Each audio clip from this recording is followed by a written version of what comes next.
Bonsoir et bienvenue sur France 3 Montpellier. D'un côté, il y a l'agglomération de Montpellier qui veut faire construire une méga décharge à Fabrègues. De l'autre, il y a la commune et ses habitants qui s'opposent au projet tel qu'il est proposé.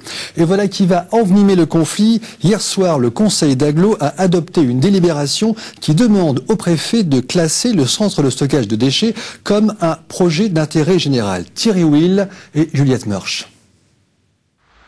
La délibération a été adoptée jeudi soir en fin de séance, sans débat, presque à la sauvette, placée en 127e position d'un ordre du jour tenu d'une main de fer par Georges Frêche, le président de l'agglo. Une délibération pour contrer le maire de Fabrègues qui refuse toujours de délivrer le permis de construire nécessaire au démarrage des travaux. J'ai essayé d'intervenir, ce qu'il a totalement refusé avant le vote, et il m'a donné la parole après le vote et ensuite comme...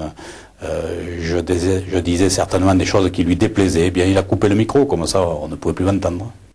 Surprise de taille pourtant pendant le vote, Jean-Pierre Moore, premier vice-président de l'agglomération, vote contre la demande de classement en projet d'intérêt général. Je ne pense pas que ce soit à l'institution agglomération qui fait déjà beaucoup d'avoir à prendre cette délibération qui concerne une procédure d'intérêt général. Procédure d'intérêt général, ça concerne l'arrêté du préfet. Je considère qu'il y a actuellement une alternative éventuelle qui peut être effectivement la torche à Salma.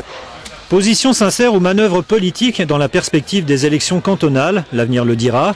Reste que par l'adoption de cette délibération, l'agglo dit non à la torche à plasma, le projet alternatif des gardiens de la Gardiole. On a dit qu'on prenait les déchets chez nous, à Fabrègues, sur notre territoire, avec une autre méthode simplement, la même quantité de déchets sur notre territoire. Le projet est déjà en préfecture, avec simplement une méthode plus respectueuse de l'environnement et qui valorise les déchets à 100%.